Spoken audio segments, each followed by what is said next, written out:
What you are listening to is real. The parties involved are not cool. They are actual geeks with a case pending in the court of public opinion. The party's case has been dismissed, and the dispute will be settled here on our podcast. There will be no lawyers. There will be no witness testimony. The judge's decisions are final. Hello, I'm Judge Ivan. I'm Judge Jonathan, and this is Geeks on Trial. Today's case, Nerf or nothing. Welcome to Geeks on Trial. This is the podcast where we settle petty disputes between actual geeks over movies, video games, board games, and more. If you'd like to submit your own geeky case for a future episode, you can email us at geeksontrial@gmail.com. You can also support the show over at patreon.com/geeksontrial for just a few bucks a month, and you'll gain early access to both our audio and video episodes before they are released to the general public. Are you sure about that, or was that Public? You're not sure? I think they usually are. Now, I will say this. Yeah. We're recording a little bit later this week than we normally do, Right. for one reason or another. Both of us are a little bit, would you say, under the weather?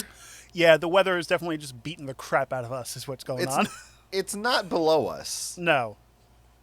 It's above us. Yeah, the weather is above us. It's not blowing us. You're over me? When were you under me? Do you remember that from Friends? No. Ross says that to Rachel. Season 2, 3. Huh. I didn't. Yeah. I wasn't really. I haven't watched rewatched Friends ever. I don't think. Oh, you should. A lot of people don't talk about it, but I think it's worth it. Do you? Yeah, I like Rachel, I like Phoebe, I like Chandler, I like Joey, I like Monica, I like Ross, I like Gunther, I like Marcel. Who else?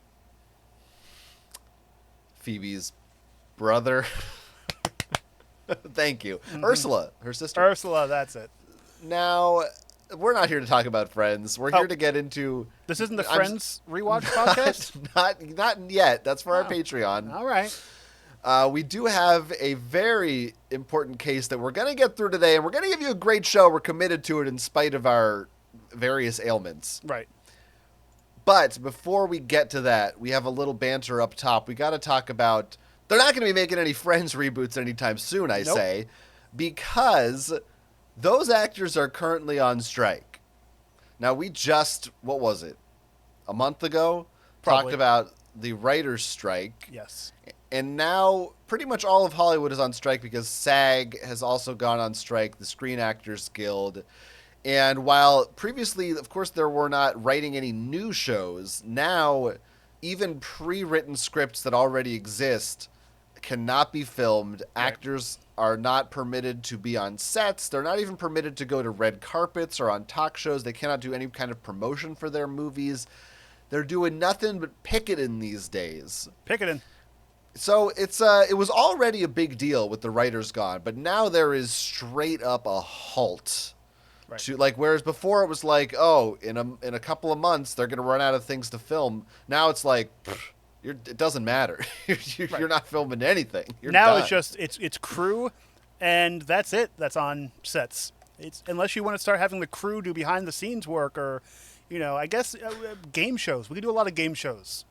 Game shows, there are some weird loopholes, like the House of the Dragon show films in England, and they have different rules over there. Yeah, because I guess that would be a different union. Like, yeah, you're a union actor in the U.S., but I guess your union doesn't carry over to... I think it might all be British actors, so I think that's the trick. Yeah. So we're going to end up seeing a lot of Canadian TV and TV from overseas here in the U.S. really fast.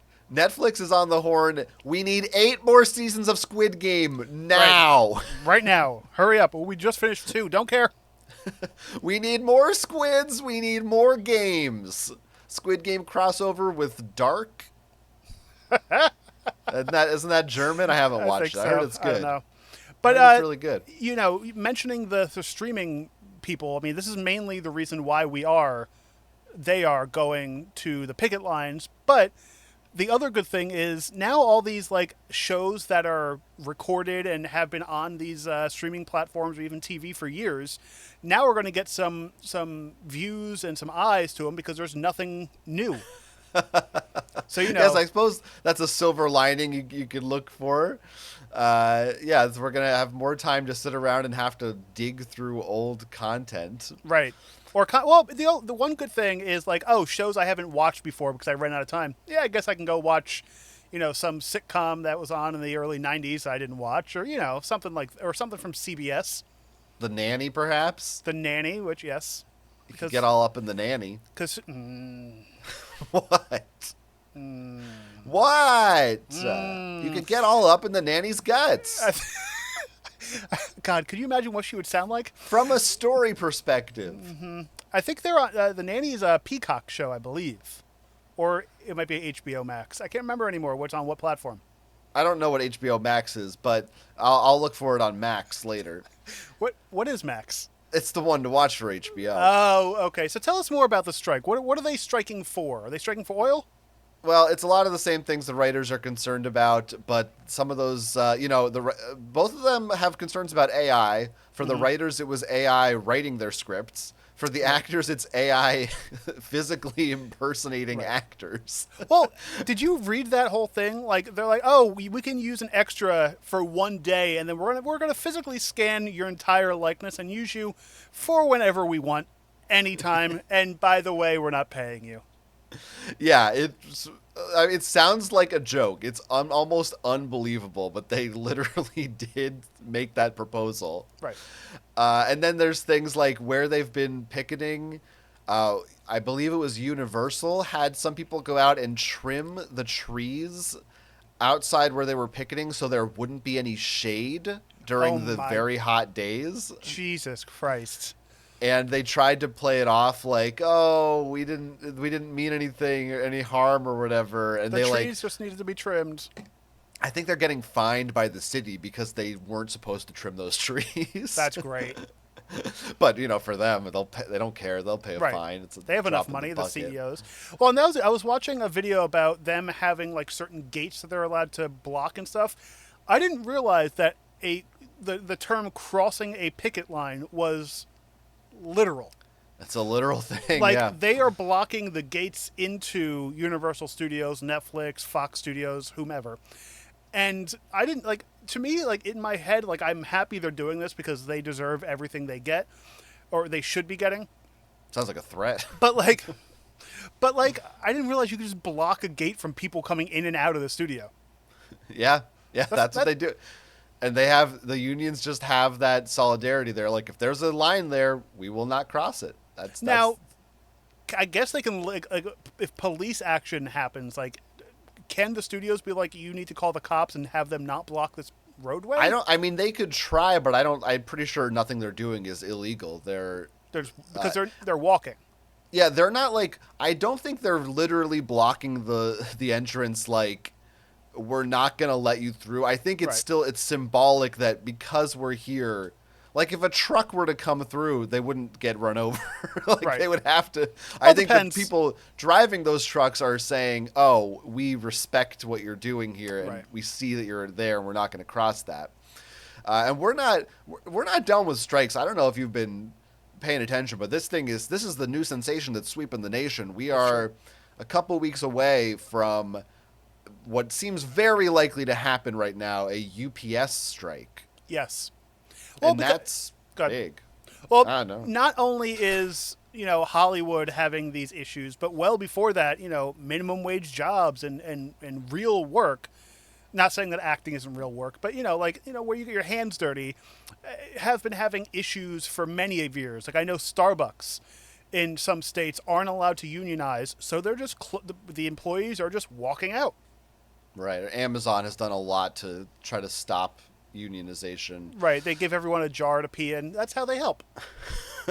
Come on, we gave you a jar. What you complaining about? Hurry up. Yeah, I think one of the best things about the actors and writers strike is all their issues are systemic and are representative of issues that are oppressing every job in this country. Right. Maybe not in such specific ways, but in a broad view. And because movies and TV are so public, And so much of what we do in our society, what we talk about, is those things. Right. I think the hope is that this all sets a precedent and makes everybody else think, hey, if these dumb fucking actors are doing it, why can't I do it? Exactly. If freaking Vin Diesel can go, if David Boreanaz is on There the you picket go. lines, I can do it too. And you know? mentioned, fairly high paid actors who are making millions, but that's not every actor in a movie. Sure, your Vin Diesels or David Boreanaz is making millions.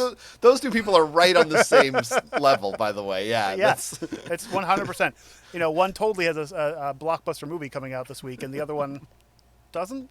I don't know. But like background actors make scale, and scale isn't. It's not a lot of money, but it's not nothing. But they also don't get work beyond that. So it's not just your Tom Cruises who make millions of dollars per movie. Right. Oh yes. I've read that they've said that most of the members of SAG don't make enough money to get health care. Right. Which is, I think, something like $26,000 a year is Right. what they have to make to qualify for that, and most actors don't. Right. So Because yeah, acting isn't a full-time job. It's not like you're working, let's say, for UPS or whatever. It's a gig-to-gig basis. And the same thing with writers, that a lot of writers can't afford housing. And that was the one interesting thing that I saw. There was a quote recently where some studio exec was like, hey, listen, we're just going to keep dragging this out until you need to buy housing. And you're going to have to come back to work and work for whatever pennies we give you. Well, my hero, Ron Perlman, Oh, yeah. had made a response to that, basically saying, I'll burn your house down. I know. And so Love that man. So there's these CEOs and owners of these studios. They're all these are all private organizations. Are they all coming into one room and having meetings? How does that work? That's what the AMPTP, if I can get all those letters right in the right order, does. Their literal whole job is to represent all of these studios and negotiate with the actors and the writers. That's interesting. So there is one company, union or whatever, that brings people together. Yeah, right. It brings them together to find new ways to pay less to their workers. Because you would think about it, if I was the CEO of Fox, I don't want to go to the CEO of Disney, or they're owned by each other, but you know what I'm saying, and have a sit-down meeting, your competitors. They're not. I don't want to be in the same room as you. Right, yeah, they don't. They all just hear back from the one agency, and that way they all have a standard thing across the board, and that's just how it's been for, I don't know how long, but a long time. Now, are there any studios that are giving in to the demands and being hey, come back to work? Remember for the writer's strike years ago, Letterman's company, he just was Yeah. what do you here? Take money, I think that it sounds like this time around, even those ones who maybe could do that are saying, we're just not gonna, we're not giving them any more breaks, just out of solidarity, Right. the studios, I mean, Right. I have heard, I think there are some independent productions that have continued and are doing that. They are just paying them out, but not many. But I also feel like those, if you're independent and you're able to pay your people, you are already paying your people. Hopefully, yeah. Because it kind of is shitty that it's oh, yeah, now that the strike's going on, we can give you more money. But it's why weren't you giving us that more money before the strike? Right. Yeah. I mean, it should go without saying, I hope, that we, or at least I am fully, I think we both are very much in agreement with all of their demands are pretty, if anything, they aren't even asking for enough. And it's, Right. The studios aren't even bargaining for most of these things. They're just no. Right. It's lunacy, and I'm hoping that I want to see more. I want UPS to strike. I want the country to go on strike. Yep. I want every workforce in this country should be refusing to work for the basic things that we need. It's great that, look, I'm sorry to get on my little soapbox, but healthcare, Bernie would have won. All right, let's Exactly. get to Right.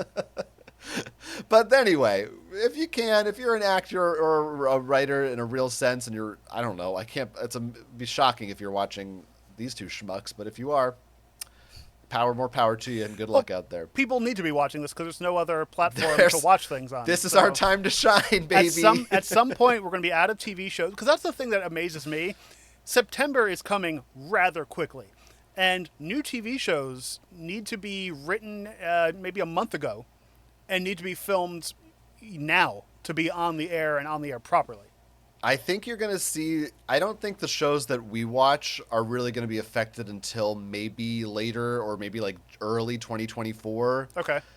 Just because I feel like a lot of the more... Like I'm thinking of Curb Your Enthusiasm, I think, has a season coming out.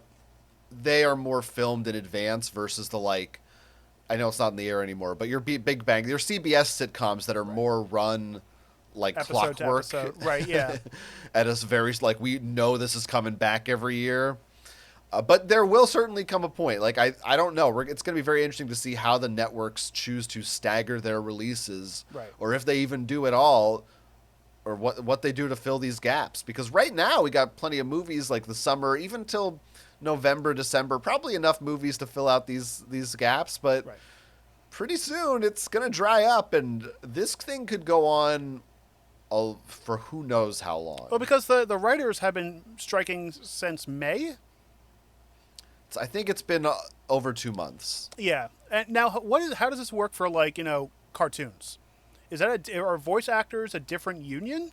I think largely they are still SAG. I don't believe any animation is being done right now either. SAG-AFTRA, right? Aren't they the same union now? Yeah. Mm-hmm. That's insane to me.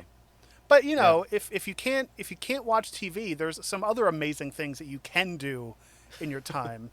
And what Such can as? you do? Oh, you want me to come up with one? No, I'll do it. Playing D&D and sitting around a table and creating characters and using your mind because you're writing, but that's not it's more of an improv, if you will, playing D&D. Yeah. D&D might be a great option for a lot of these out-of-work actors and writers right now because it kind of scratches both itches, but you're not a scab because you're not getting paid or airing it anywhere. It's true. And today's case is specifically about D&D, known to the layman perhaps as Dungeons and Ampersand Dragons. And ampersands? That's right. So it's Today's Drungeons... case... Oh, okay. No, go on. It's Drungeons? It's Drungeons and Dragons? Yeah, like a dungeon dragon. Today's case comes to us from the internet. You can find a link in our episode description. Mm-hmm. Our defendant today is Ariel. Ariel is an experienced player of Dungeons & Dragons, again, the tabletop role-playing game, and she has just started a new campaign with a new group of people, kind of a mix, some veterans, some newcomers, and she is playing as a wood elf druid, and it's the druid part of that that's going to be important to this case, because they recently hit level 2, and at level 2, as a druid, she chose to follow the Circle of the Moon path. Stay with me, folks. Try to stay awake and alert. I'm going to walk you through this. As part of the path, she gets a perk, which is she now has access to new combat wild shapes. Of course, the druid can use the wild shape power to transform into various beasts. And Ariel's character is now able to transform into such powerful beasts as a dire wolf, a giant hyena, a giant octopus, even a giant toad. Wow. And she can do all this as a bonus action on her turn. It's not even a full action, people. It's a bonus action. Bonus. This is highly effective in battle. In fact, so effective that the other players at the table have taken a back seat to her in combat, with some voicing the opinion that druids with the Circle of Moon abilities are overpowered or even broken. OP, as the kids like to say. I'm down with OPP. As dual judges here on Geeks on Trial, it's now our job to determine whether Ariel's OC is OP or if her homies are being low-key dopey. Now, this is what happens when writers go on strike. We don't have a writer. He had to do this himself. It wasn't written down. As usual, AI wrote all of that. Right. And we paid them nothing. Well, I've been paying ChatGPT a lot. Oh. Yeah. Okay. There's a guy outside who I meet, and I pass him handwritten notes to tell him what to tell ChatGPT. Huh. He comes back with a baggie of weed and some ChatGPT. Huh. Yeah. 2 different baggies? It's usually all mixed up. I just kind of see what's happening there. Now, we are D&D players, or at least we have been in the past. Yes. We've had a case about D&D once before. At least once. At least once. And this is an interesting one, talking about specifically power levels of characters that I think can also be applied to different kinds of games, board games, and video games. Right. And the question really is about whether, well, there's kind of two questions. The first question is whether or not a character, in this case specifically this style of druid, is overpowered. And then the other question is, then what do you do if that's the case, and does that matter, right, and so on and so forth. And when we played D&D, I don't think we had any druids. I don't believe so. I don't believe we had any druids. So no druids. I cannot speak, unfortunately, directly to whether or not this specific skill set is overpowered. I've read some stuff. I've heard some stuff. I kind of can talk about what the vibes are. Right. So maybe we'll get into the nitty-gritty of that a little bit later. But it's not quite... I think the focus of our discussion is more... I think we should assume for now that it is the case that this is overpowered. Right. Now... And then what do you do? Is this character out of the book OP? Or is it just because they added so many things to it that made it OP? This is this is a straight up the abilities that we're talking about you get when you hit level 2, and that's it. There's no homebrew here. There's no fancy anything they've added with their backstory. This is straight out of the player's guide. You can choose this path. There's nothing. One thing I can say for sure, there's nothing, illegal or out of pocket about this character. Is all They're just playing straight it as up written. From the minds of the dungeons in the dragons. What? Right. So you certainly can't fault her for, these things are in the book. Right. It's not like it's just a magical creature that was made just by themselves and, something that they didn't, they found the character, sure, but they didn't, give it steroids, if you will, to make it beefier and hunkier. Yeah, so maybe we could be putting Wizards of the Coast on trial and saying, hey, you're bad. Stop it. You. Just cut it out. Hey. Don't do it. Stop what you're doing now. Don't do it. Stuff like that. That's how we fight as gamers. We just, okay.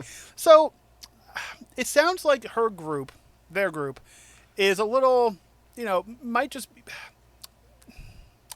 be whining a bit. And we didn't choose that character, so it's OP. But when you play D&D, aren't you playing as a group? Aren't you together? Sure.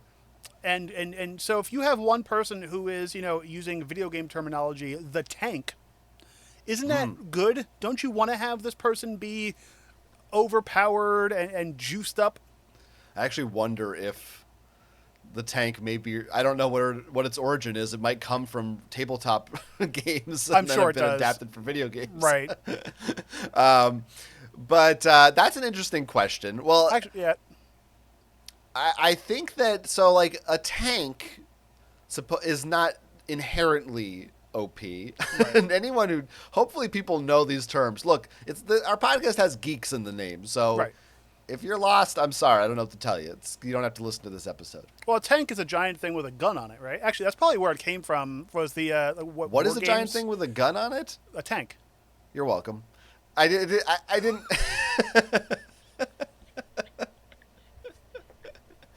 That didn't exactly work, but I just take two. What are those things with guns on them? Tanks.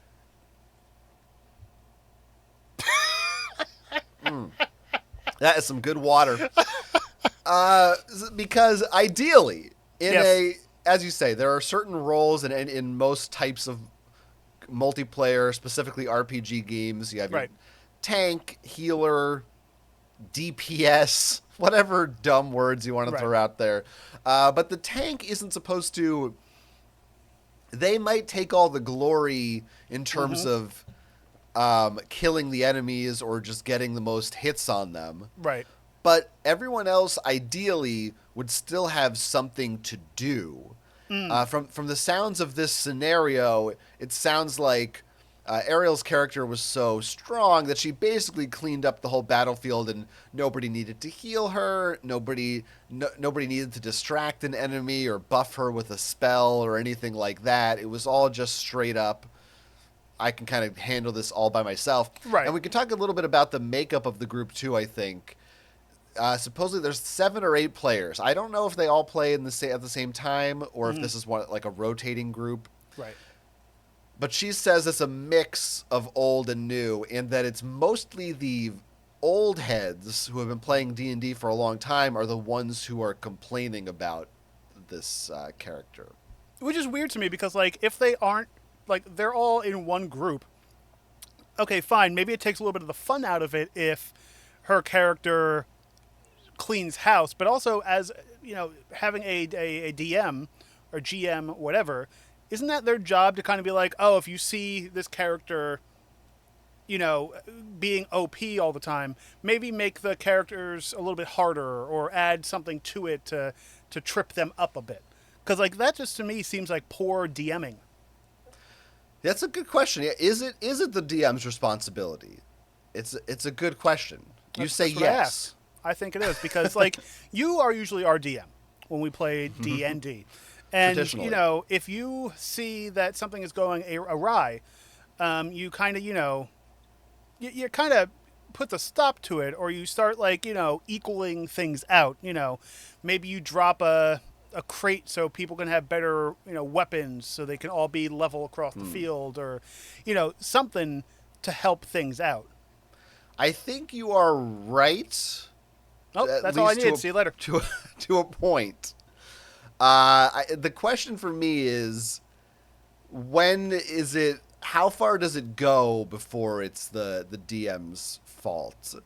And I don't know in this case, I'm not really totally clear on how many times this has happened. Mm-hmm. It sounds like it's maybe only been 1 session, maybe 2 sessions. Right. At which stage I would say, well, going forward, probably the DM should figure something out to do here.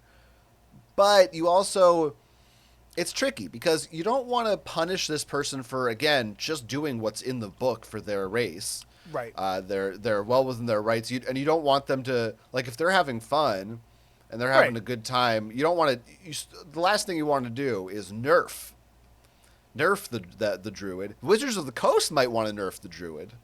Right. Well, that's the other thing because, like, you know, let's bring this into video games for a second. In the game Super Smash Brothers for the Nintendo Wii U and Switch, you know, those 2 platforms only. There were characters that were clearly overpowered, and Nintendo and the developers said, all right, there'll be an update for this character. Let's update this character to kind of take away some hit points from them. And, you know, I guess that would be the responsibility of the manufacturer of the game or developer of the game. But, you know, in D&D, they kind of were like, you can make your own stuff.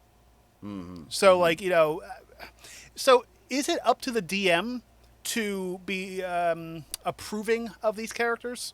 Like, when you're a DM, like, do you look at your characters and go, maybe this one isn't the best for this campaign, let's scale it back a bit. Or maybe use a different, you know, subgenre or something like that. Yeah, I mean, I think that's part of what a session 0 should be before you really start the campaign. Everyone comes together, and then the GM can say, oh, I have this specific concept in mind. This is this kind of an environment. Like, we're going to be, our whole campaign's in the forest, so don't pick somebody who loves mountains. Right. That kind of thing. And yeah, you're definitely right. I mean, that's one of the great things about D&D is that you can do whatever you want. The players can and often do correct these things themselves. Of course, Wizards of the Coast does put out updates sometimes to their characters. They'll come out with new errata for various aspects. It's harder for D&D because it's not digital, so they're not putting out a new book every year. Well, what would they do? Like, oh, go online and print this out and glue it in your book? Like, is that a thing?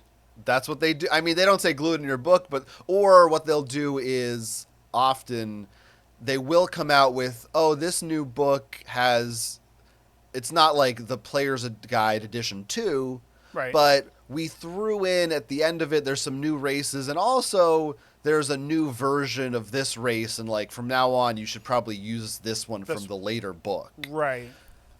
Which is kind of annoying because that also means if you're getting started, you don't know about that, and that can be a pain. So these things are always going to happen because it's very hard to play test these games, and they don't know. Everybody's What's doing going all on, kinds of different right. things in every game. But it also like so if you're a fresh out of the if you're a virgin player and you don't know oh As I need most to of them go are. it's true you don't know if you need to go online and check or if you need to go to Board Game Geek and see like oh how is this character doing you're just expected to be like oh this is a character I can play it let's move on. Yeah, definitely. And so if you're not, everybody's not going to be, hopefully your DM is the person who is super immersed in that stuff. If Right. anyone is, they're the ones who maybe want to take on that burden. Right. Because you can't really, But- control F a book or like update a book in any ways, unless I guess if they're digital copies. But Which maybe in, not that long, maybe they all will be. D&D, they are moving more and more into digital stuff every day. it is amazing every to me year. that D&D still makes like hard copied books. But I guess it is a tradition that People they love make those these books. books. It's literally a pen and paper game. But I'm surprised there aren't more. Oh, I can get this book for my Kindle, and do it. It's out there. I mean, there is some of that. I know. I heard recently they are doing a new. It's not officially a new edition of D&D, but it's like D&D 5.5 or something. They're like, it's still 5th edition because we don't want to give it a new name because we're Right. scared. We don't want to scare people away. But we're putting out some new books. Content. Yeah. Well, when And- did 5e start? 6 feel or like 7 it's- year ago. yeah, 8, it's- 10 years. It's been a long time. It's been out But if for you a think long about time. it, D&D has been around since the 70s, and we're only on our 5th edition. So like they don't post stuff often or change things often. True. There was, 3.5 I know they did, which was, so sometimes they just do, they don't call it update a or- full new edition. Right. But it seems like with 5e, they've kind of, it's sort of like the Nintendo Switch. They're like, people like this one. Right. Maybe we can let it simmer a little bit longer. And I heard that for these new books they're putting out, they had to like stagger releases or something because the amount of printing it takes for these books is so much that like the Right. the manufacturers couldn't handle it all at once. And they also upped the prices, I think, recently by like $10 or so on these books. Of course they did. Which kind of stings, but there's a lot in them. But what do you think a DM should do in a case like this? Let's say it's on the burden of the DM. What is their recourse? You said give everyone else some new weapons. Well, I mean, that's if you need to do anything. In my opinion, if in our group, I think we were 5 people, if one of us was better than the rest and winning every time, that's not a bad thing. Because that means you're moving on, you're pushing through the game and you're not dying every time and you're not failing or whatever. And maybe, when you roll for initiative, maybe the DM can be like, "Hey, maybe this person won't go first." To give everyone else some leadway and the heavy player can, be nerfed by having to bat cleanup. If I am using a sports reference properly. I wouldn't know. It's for soccer, I believe. I think it was a soccer reference. don't- Yeah, I use bats hardly in even soccer. know her, but Huh. That's weird.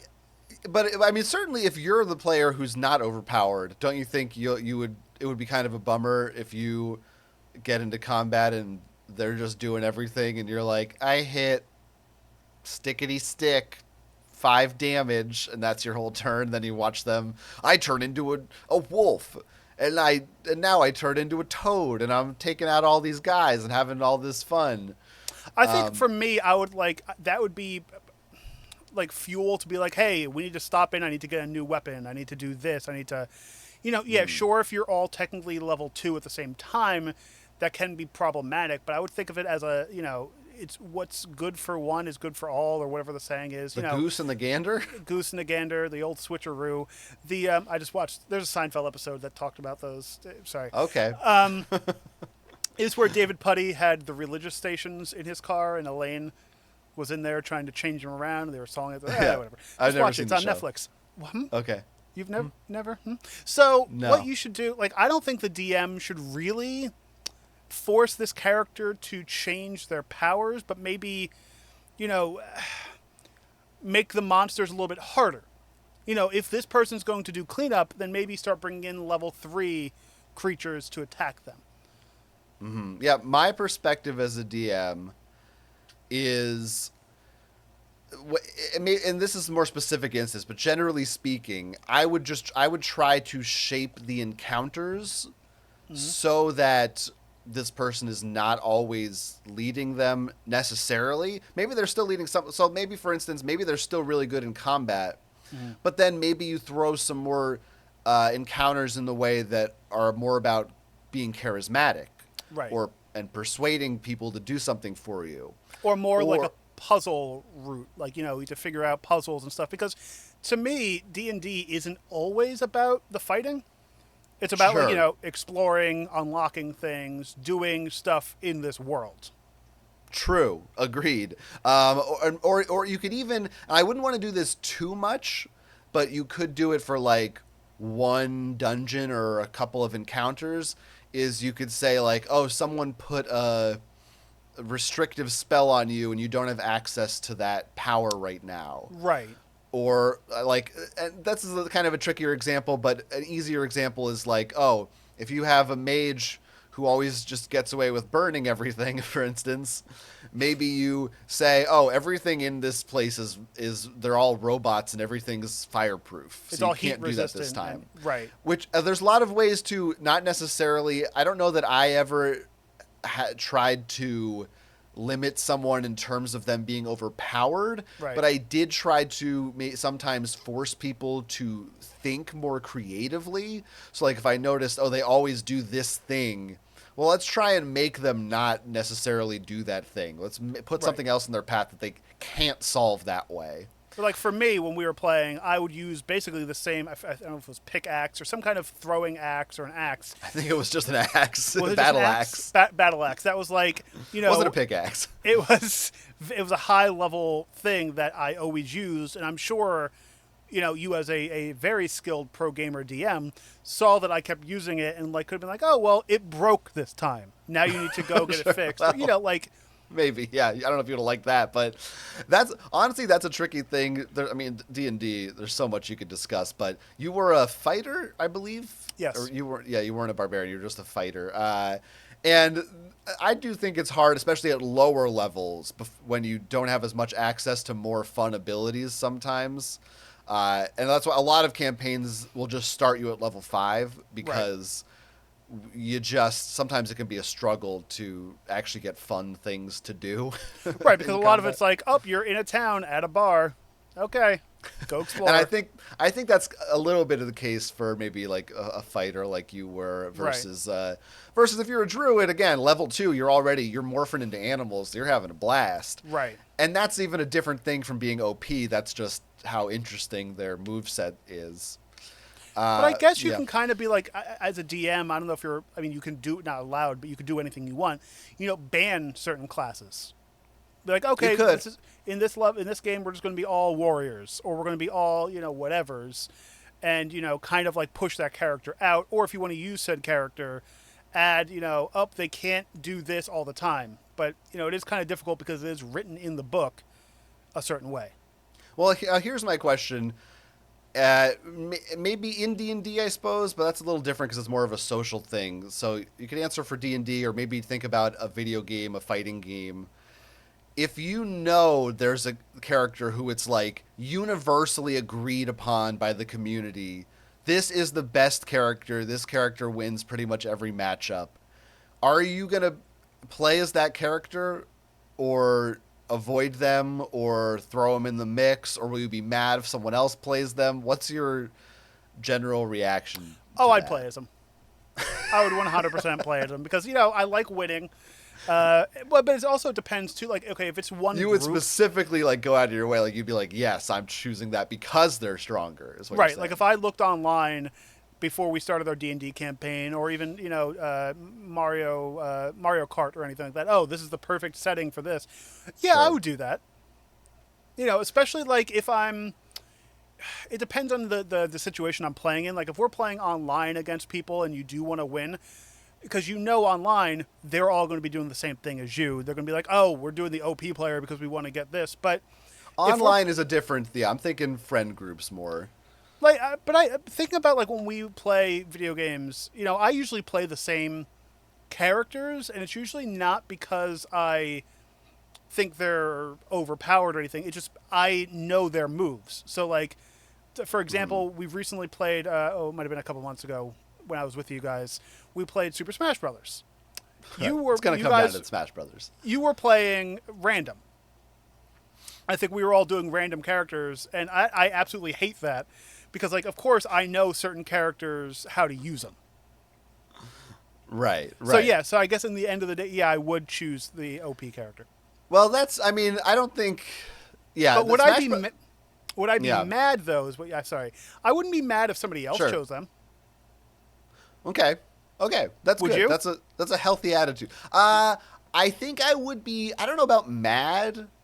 I might be annoyed if someone like they exclusively only use that character always and always won. And you knew and why? Like if you're like, oh, Yeah. Ivan's using this character all the time because he could win. Let's you know. Yeah. Now I sometimes even have. I think Smash Brothers is actually, all things considered, a relatively well balanced game, especially at our level. At high levels of play, it's different. But my character's always been Pikachu since the first game. I love him. He's my favorite character. I'm the most. He's like my default in single player because I'm just know his moves the best, like you said, Right. because he's been in the game for 20 years. But he is often like ranked as one of the best characters in the game, and I will sometimes kind of feel bad because Right. I'm like, if I win with him, am I just winning because I have an advantage? Right. And I feel a little bad about that, but that's why I'll just like, well, I'll switch it up, or we all kind of know. Also, I'm not like, it would be different if I were actually a pro player, but I'm not, so I think that Wait. Oh, well, no, I'm a pro Wait. gamer. I'm a pro gamer. Oh, but you're not a pro player. Yeah. Okay, go on. Sorry. So I don't think that my skill level is hitting the heights. Right. Whereas I do think in something like D&D, and this could be argued, I feel like in D&D it's a little less. It's easier to tap into something that's overpowered because, like in a fighting game, in a Street Fighter or something, you can pick the best character. But you've still got to have the reflexes. You've still got to know the combos. You still got to know the game. You have to have a good controller. You have to have, you have to know how to use your Game fingers. Shark. Right. D&D, you do still have to. You should still know the game, and you should still have an idea of how to strategize. But to a certain extent, especially at level 2, when your options are more limited, you can kind of just see what you have, and you don't have to. There's not as much extra stuff to be good at. That I think it's Right. maybe easier to take advantage of it and be overpowered without as Yeah, much because effort. I guess so. Yeah, they were saying they were level 2 in the court case in the case file, and you are right. Unless they were playing before starting the new thing, they might not know that their character is overpowered unless somebody points it out. So like there could be that whole issue of like, oh, this is their first time playing. They don't know, that this is a good, bad, or indifferent character, so I just chose it because it looked pretty in the book. Yeah, I mean, now I'll tell you what I've read secondhand, which is that some people do think the Druid Circle of the Moon is overpowered. Okay. Another consensus that seems to have come up that I saw was that it's very strong for a level 2 character, Okay. but eventually as time goes on, the other characters will catch up and it will balance out. Huh. So maybe it's not so bad if they're just are really strong early on. You kind of stick it out a little bit. But again, if you are playing with newer players, that could be discouraging for them if they don't realize that's going to happen or something. And I think, they also yeah. go ahead. No, Well, no. it mentions that this player is newer, and the people that are upset Well, I don't about think. I don't know if Ariel is newer. I think Okay. she's has been playing for a while, but But some she was other saying players. that like the older people or the people who've been more experienced than her maybe are the ones who are more upset. Yeah, But the people who've been playing forever they should know. should know that later on it'll all be semi-equal or around the same thing. It just sounds like they're upset because they're like, "Oh, I'm not winning this time. It's not the same thing as it used to be." Ah, da, da, da, da. Like Yeah, I would almost think it would be the opposite, right. but it sounds like these particular veterans are more. Yeah, they're more tuned into exactly. Oh, I didn't get to do this or that, or pull this trick off that I was hoping to do, and maybe the Right. new players they're just having fun. They're just along for the ride. They're not noticing that stuff. Which could be the issue because, like, they've been around the block more and they know these things. But you're also playing, like, that's the wrong way to look at it because you're playing as a group, as a clan, as a whatever. This is all about everyone doing something to help each other in one group. So, fine, you won't be able to do your magic hands every turn, but you can rely on another character maybe while you go rest up or whatever. Because it's always good to have that extra experienced player in the mix. Yeah, yeah. It's as long as they are, not a douchebag. Right. That's always Which it doesn't seem that's the like key to all of this. it doesn't seem like Ariel is being a douche. No, no. Now that's maybe the next question is it on her to should she intentionally handicap herself and hold back and be like, I won't turn into my strongest thing. I'll let Jeremy get the kill this time. I would say no because then you're not using your character as the character.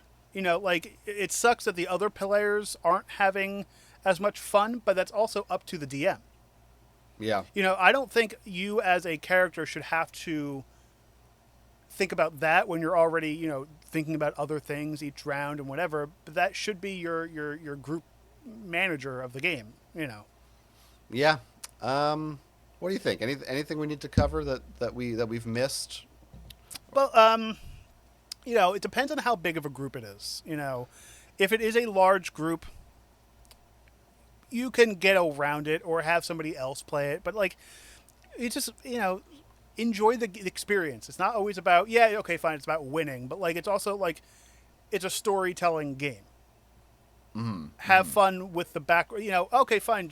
Ariel is going to go under the sea and fight these creatures, but I can go. We could split up. Have Ariel go on, with a few people, and then we can go on with a few people, and you could split like that because I think that's what we did in our game a few years ago. Like there's a part in it where we split off. A few of us went to go do something else. The other one went to go fight something, and we came back. It always worked out real well in our group. Oh, it did. I think what you're coming back to really is ultimately the point that it's the DM's job to handle this stuff. Right, And because you're in charge.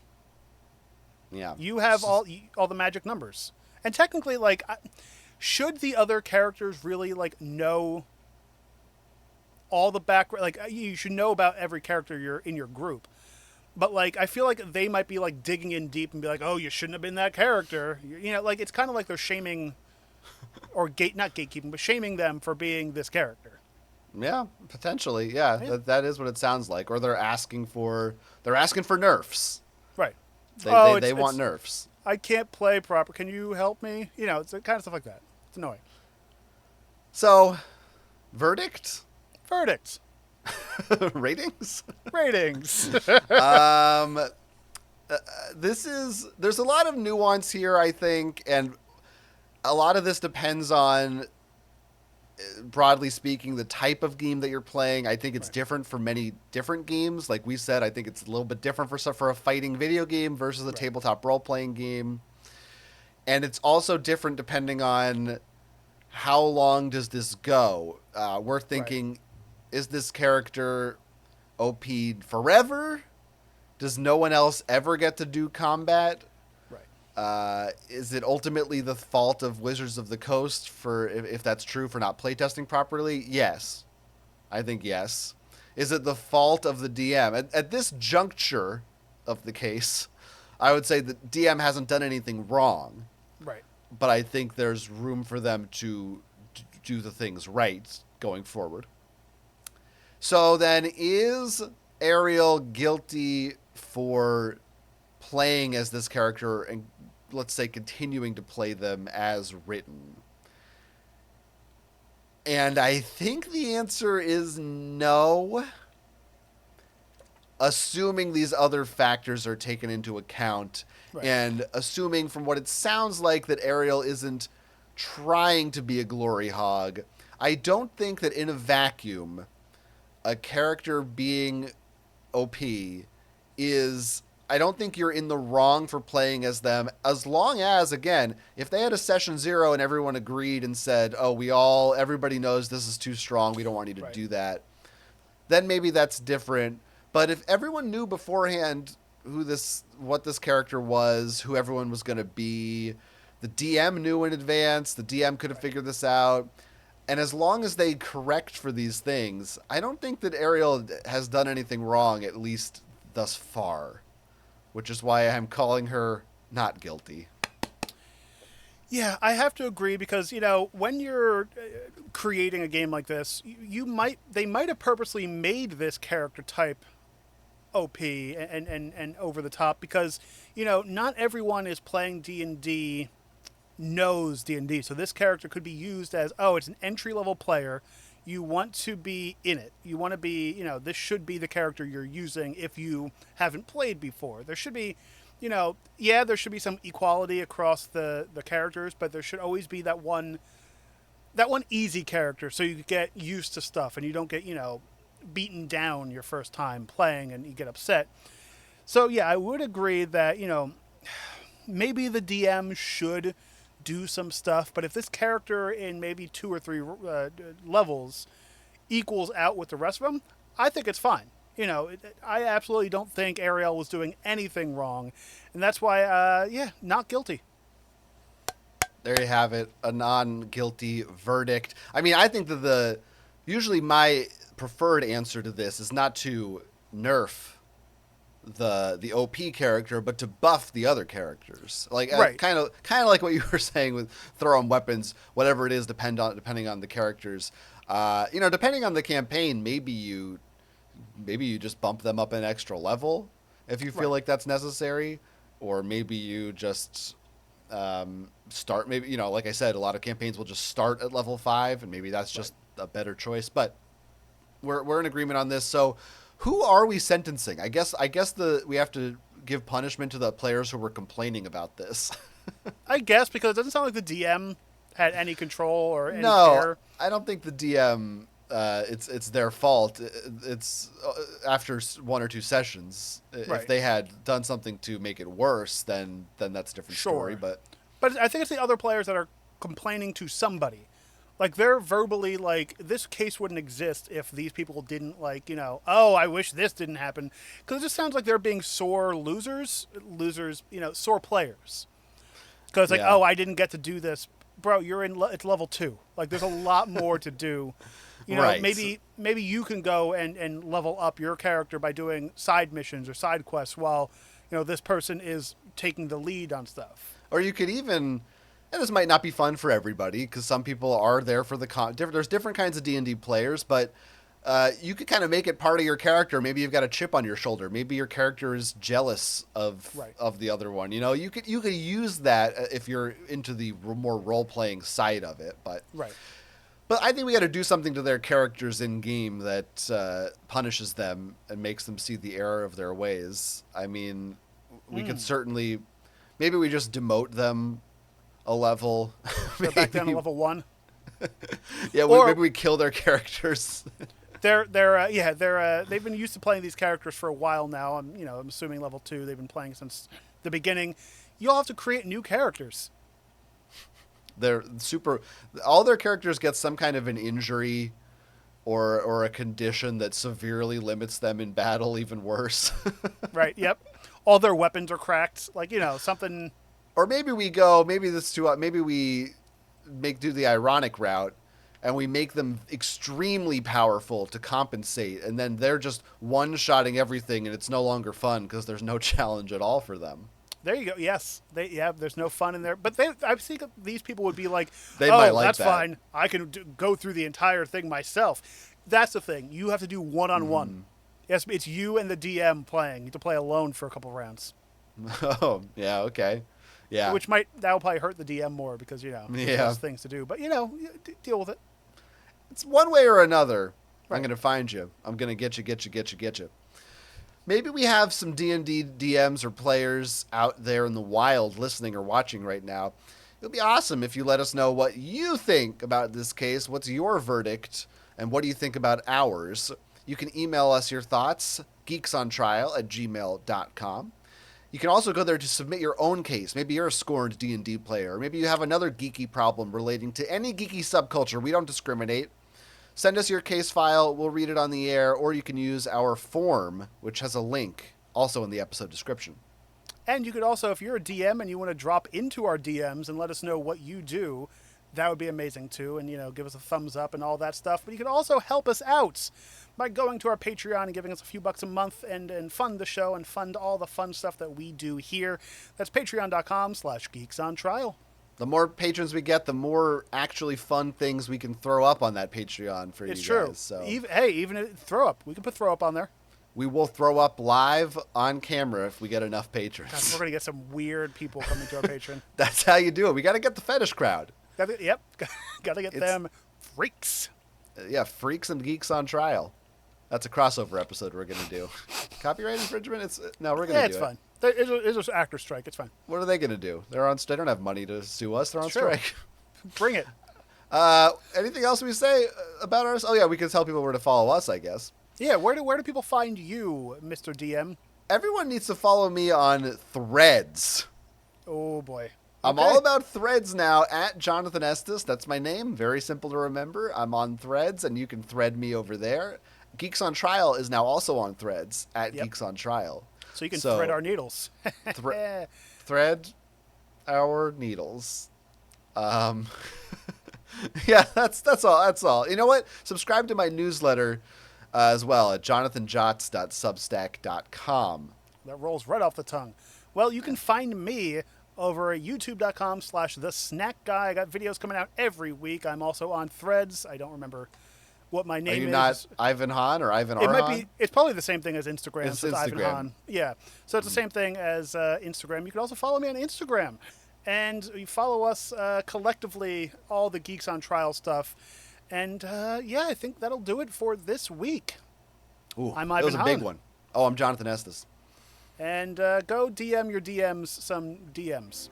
Catch you next time. That's how we always sign off.